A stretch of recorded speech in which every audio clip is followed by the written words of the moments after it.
Well, Hasbro Pulse had their usual fan stream today. We're going to talk about my thoughts on each of the revealed figures. Is there an alternative to the Legends or the core class Dinobots, or dare I say a better version out there? And do some of the fans actually agree with the critics about Rise of the Beast? All that and more on this week's T-Talk Raw.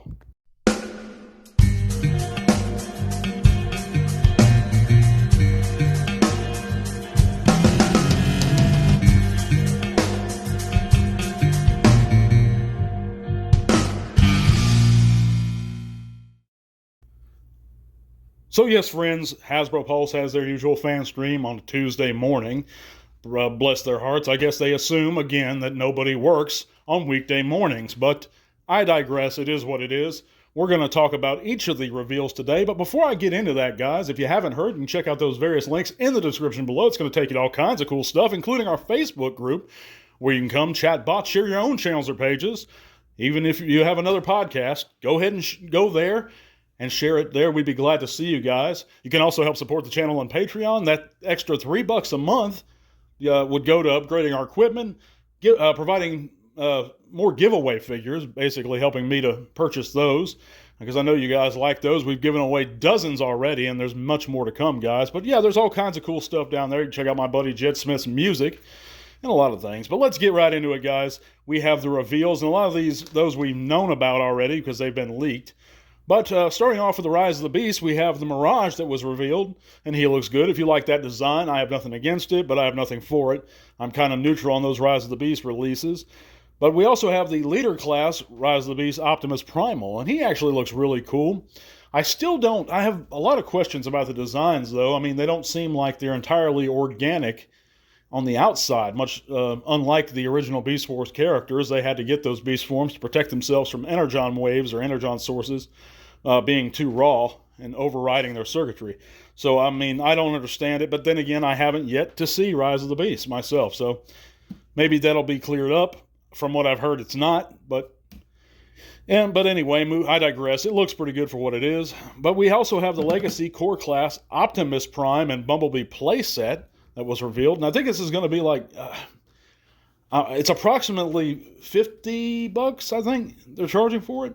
I could be wrong on that. I heard somewhere it was going to be $50, maybe $60, and it doesn't seem like you get a whole lot for what we've been revealed. You know, Prime's going to come with his trailer, but it's basically that, 2 core class figures. It looks, from the looks of it, I don't know if it's quite worth that price, but if you're heavily into the core class scale, or if that's, you know, all you choose to collect, it might be up your alley. But it does look okay for what it is. The Bumblebee I'm not so high on, but the Prime looks pretty decent.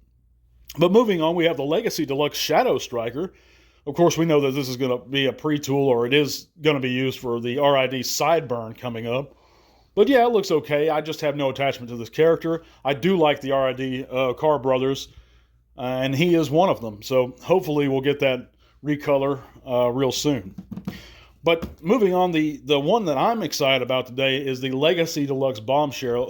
It's the one I'm most excited about. Of course, we've already known it was coming, but it looks fantastic in my opinion. I know you have fans complaining, or some of them are complaining that things about his, it's not an antenna, but his Cerebro Shell shooter not folding back far enough in robot mode, and some color issues. But I think it looks fantastic, guys. I think it's going to look great alongside the Shrapnel and Kickback we've already received, and I'm excited to finally complete those Insecticons.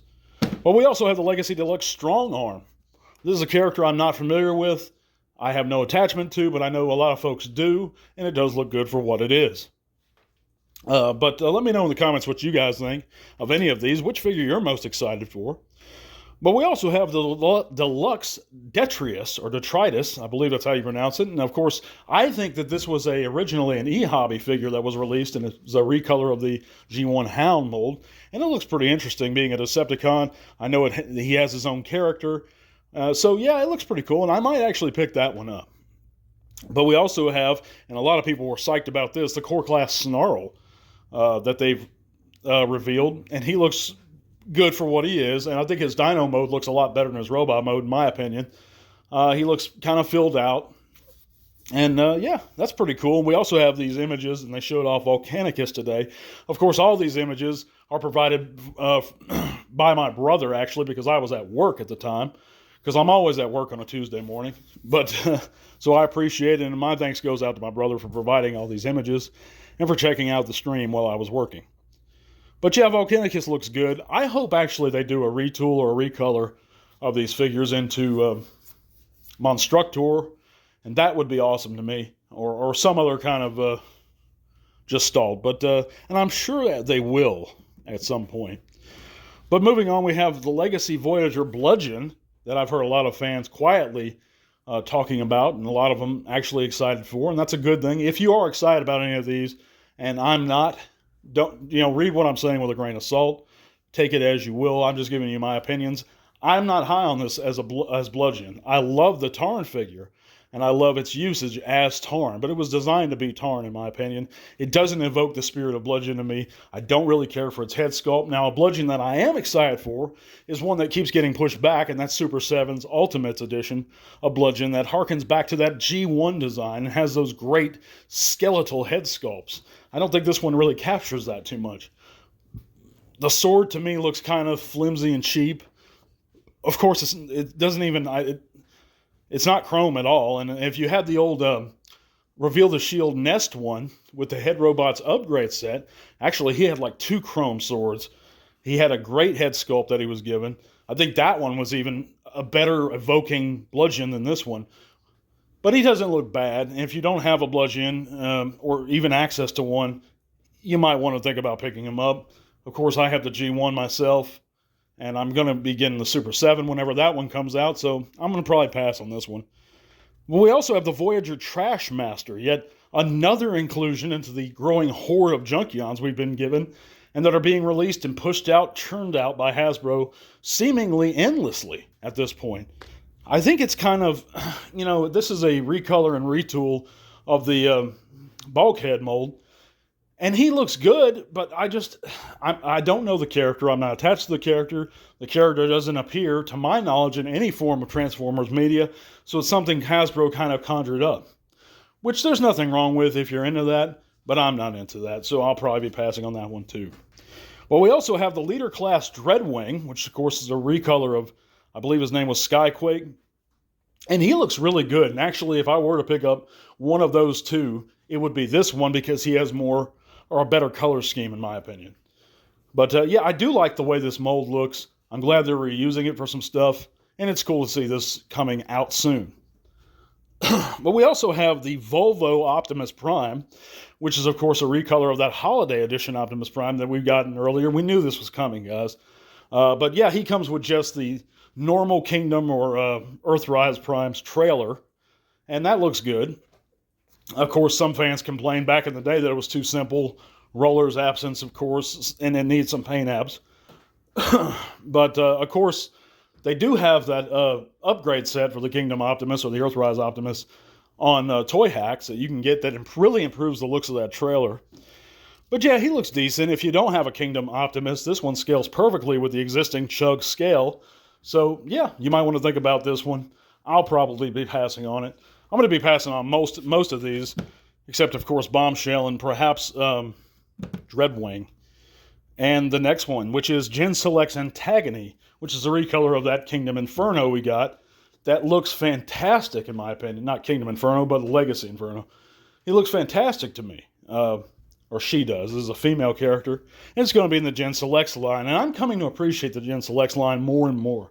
I think it gives us a chance to own characters that we wouldn't normally be given a chance to own. So, yeah. And, of course, the original Antagony is virtually impossible to get, as it was originally a BotCon exclusive. I want to say 01 or 98, one of the two, 98.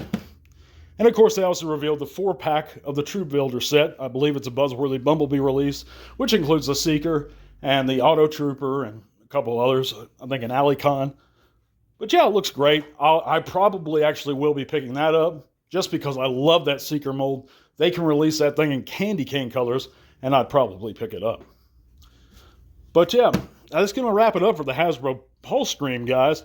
Again, let me know what you guys think in the comments of any of those.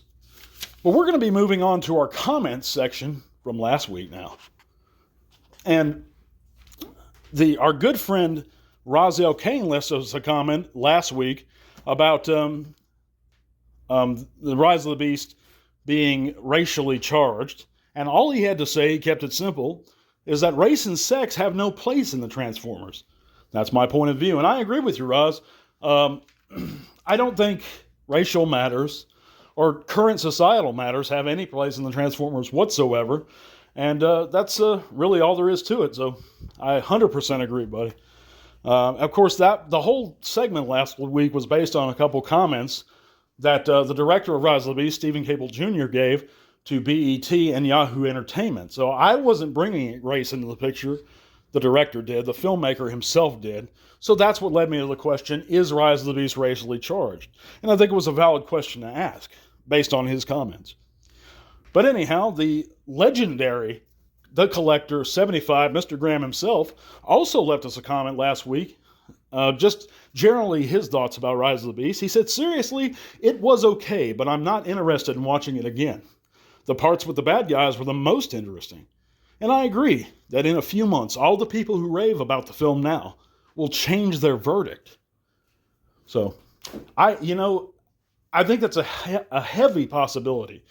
People are going into it with such high hopes and having that hype built up that it may be actually a case of them wanting the film to be better than it actually was. Of course, I can't say one way or the other because, again, I haven't seen it yet.